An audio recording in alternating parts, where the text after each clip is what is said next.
everybody, and welcome to another Top 5 board gaming video. Today's video isn't really conventional in the sense of I'm going to be talking about games that I like more and more.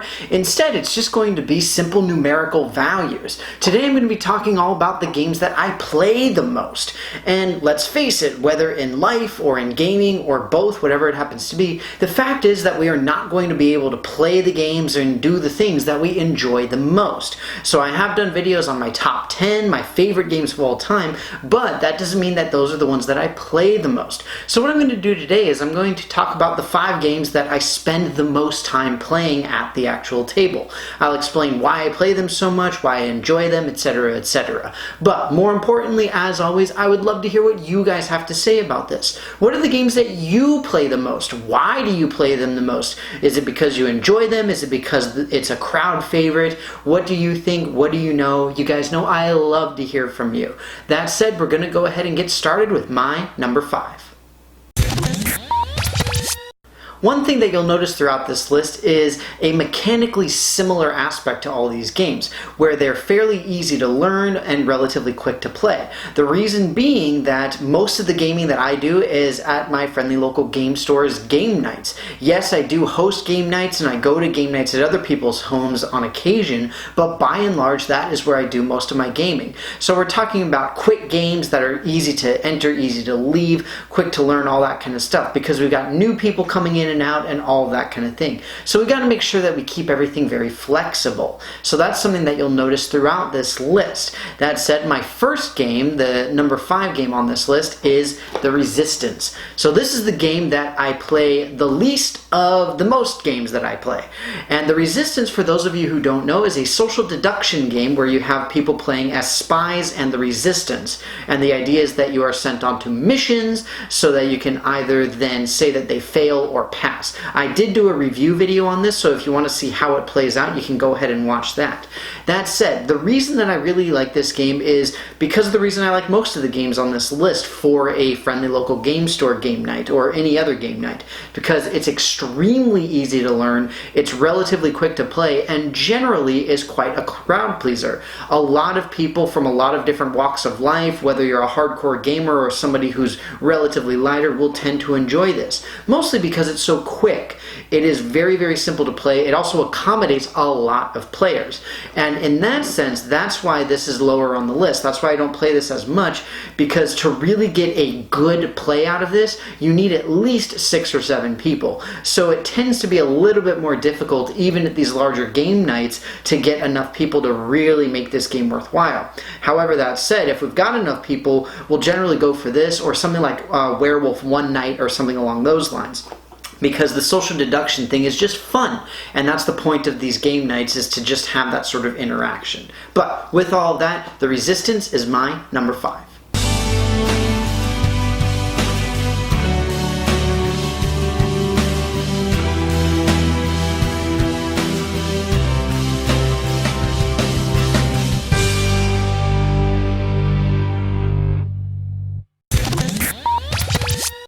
At number 4, I've got a game that works very, very well at game nights or at home or anything like that as a really wonderful filler game. And I've actually talked about it in that exact context. It's also another game that I did a review video on if you would like to see it.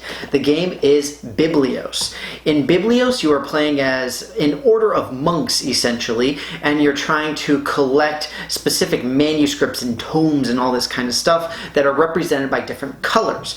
And at the end of the game, you see how much of each color you have, and you get essentially victory points is how it works. Those are the basics for it. One thing that I really enjoy about this game is the fact that you have 2 very distinct phases, where you've got a card drafting phase and then you also have an auction phase at the end. But even so, with these 2 very distinct and very different phases, it is a very, very fast game. It'll take probably only about a half hour, maybe 40 minutes to both learn and play through through this game.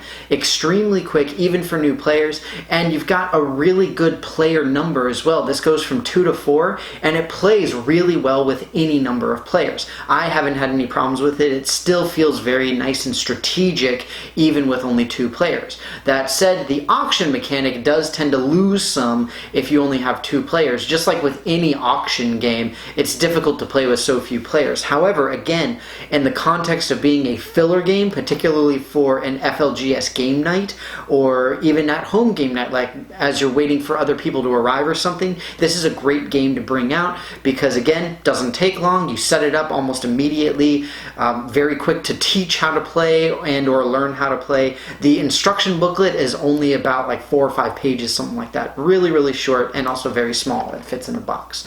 But with that, Biblios is my number 4.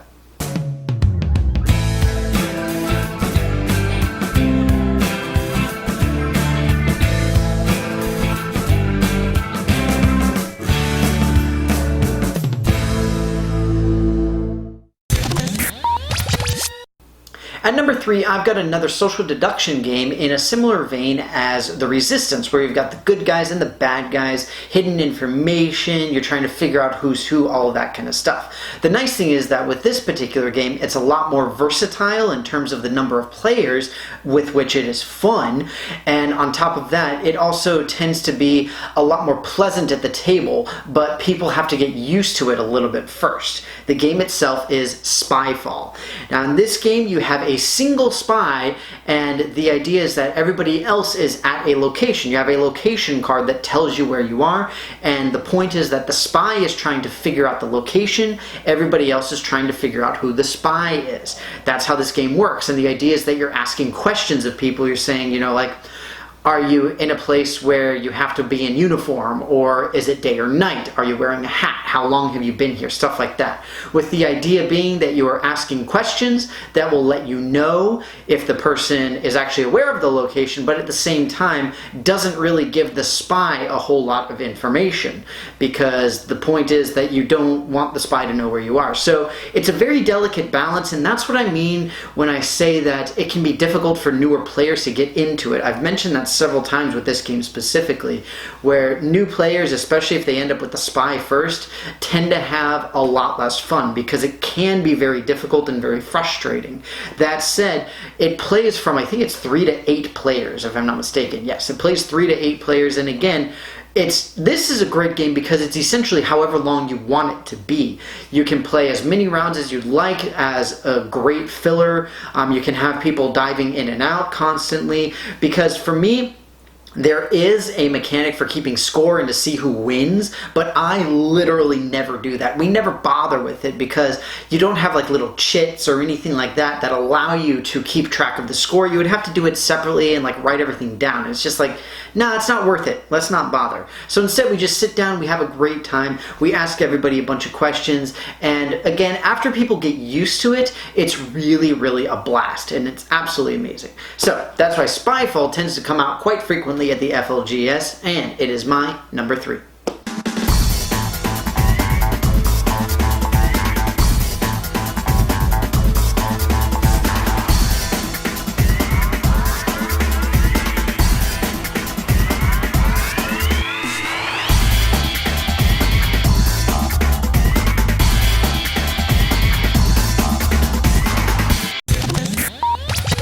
At number 2, I've got a game that is actually quite specific in its sort of niche. However, just like with Biblios, it works very, very well as a filler game, whether it's for a friendly local game store meetup, or if you're at your home waiting for people to show up, or if you're just having a game night with only 2 people. The game is Battle Line. Battle Line comes to us from GMT Games, the same people who bring us Twilight Struggle and Labyrinth and Dominant Species and all of these like really complex in-depth games. But the thing is, Battle Line itself is very, very simple. And And it's essentially poker. You are trying to create poker hands, whether it's three of a kind, or a flush, or a straight flush, or whatever it happens to be. That is effectively what you are doing, and you're comparing what it is what you and your opponent have. Now again, this is another game that I've done a review video on, so if you'd like to check it out, please feel free to, and you can see exactly how it works. But that said, I love the strategic depth in this game because you normally don't see that in something that is so fast. Again, this game only takes about 20 minutes to a half hour to play, so it's really, really quick. And again, learning it is almost instant. Like, if you know how to play poker, you essentially know how to play Battle Line. That's pretty much it. Even if you don't know how to play poker, this is a really easy game to learn. And I really like this game at the local game stores because sometimes part of the gaming group will arrive. So like I'm doing a Pandemic Legacy run, and sometimes there will just be one or two of us, and so we're like, hey, let's play Battle Line while we wait for the other people to show up. You know, things of that nature, and it works really, really well in that sense. And on top of that, it's nice because when I have people over, then sometimes somebody will show up really early and I'm like, hey, let's play this. Or sometimes it'll just be me and one other person, and it's like we're planning on playing like Twilight Struggle or something. It's like, hey, let's get something else done, and let's do like a really simple game so that we can sort of build up to the Twilight Struggle or whatever it happens to be. And it works really great in that sense because, again, you do have a lot of strategy to it. You can answer to your opponent, you can play defensively, or you can be really aggressive and play offensively. So it has that really good sort of balance between what you're doing, what your opponent's doing, and how you can make those strategic decisions. But all in all, this is a game that really hits the table very, very frequently. So that's why it's on this list and why it's so high at my number 2.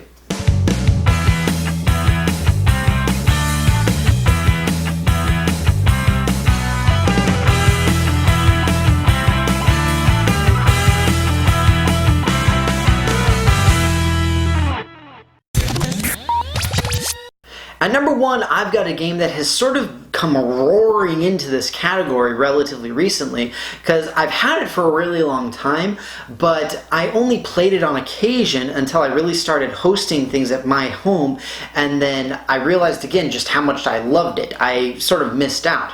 And one thing I absolutely adore about this game is really its versatility, and that's why it sees the table so frequently. The game itself is Evolution. In this game, you are getting species that you are then building up in body size and population, and you're trying to feed everybody. You're also giving them individual traits that allow them to feed more efficiently and effectively, or you are giving them traits that allow them to eat other species. You can make them into a carnivore. All sorts of different stuff. In addition, with this game, I've got 2 expansions for it. I've got Climate and Flight. Excuse me. Once again, wow, this is pretty insane. This is another game that I've done a review and demo on, so if you would like to see how it works, go ahead and you can check it out in the link. It's a really fun biological-based game or biology-based game, and that's part of why I love it, because I'm a science person. And the thing is, it boils down the idea and the concept of evolution by natural selection enough that you don't need to know anything about the science, but the game is just so well balanced. That's really what I love about this. It plays anywhere from 2 to 8 players, and people have mentioned to me that they can play up to like 10 or even more because you can do simultaneous card playing, so it doesn't bog everything down. I have not done it with that many players, but especially with the expansions, I can see how you do it because you've got a lot more cards, and cards are essentially the timer for the game, so you can add in a lot more cards and then you'd have much more room for a lot more players and stuff. But that's really the biggest reason why this hits the table so much. We've got really surprisingly good strategy in a very easy to play game that is exceedingly versatile in the number of players. You can play this with as few as 2 and apparently up until 10 players. I have played with as few as 2 and I have played with up to 6, and it's great. I have not had any issues with it feeling like like you're bogged down or anything along those lines.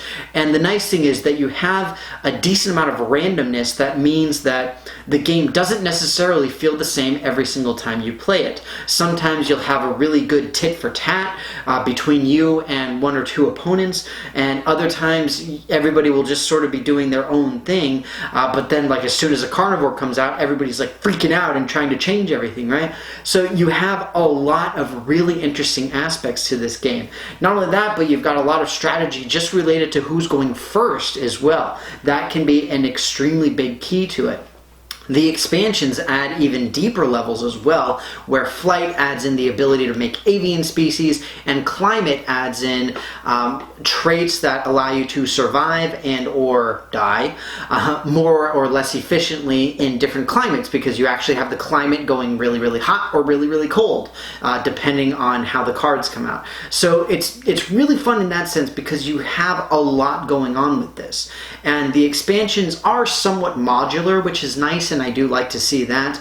But really, this game has been hitting the table a whole lot just in the last like month or two for me personally, and I absolutely love it. I fully continue on keeping on playing it and playing it and playing it, and it's a great game. Absolutely love it. Evolution, my number one.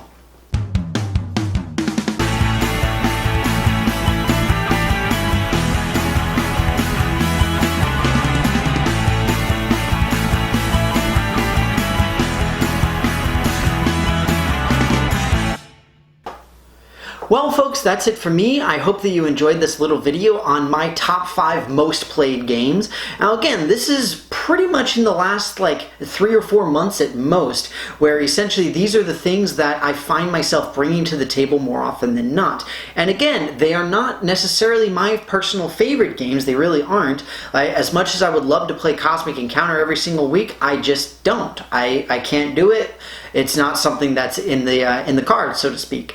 But with these games, they have a great versatility, a great simplicity that make them perfect for a friendly local game store game night, or even just hosting a game night at your house, where we've got a good mix of strategy and simplicity. We've got a good mix of very, very quick and a little bit longer, but not so long as to feel like the evening is bogged down and needs to be exclusive to one game and all that kind of stuff. But that said, thank you so much again for watching. One more time as well, please be sure that you put any and all thoughts about this in the comments below. What do you think of the games that I play all the time? What are the games that you play all the time? Why do you play them all the time? What makes you enjoy them? Or do you go by the group consensus? All of that kind of stuff. That's really the big thing for me. All of these games tend to be group consensus, and I'll say, hey, I've got this, how about it? Yay, yay, yay, yay, yay. And we do that whole dance, that whole rigmarole at the game night. But that said, thank you very much again for watching. I hope that you enjoyed this video, and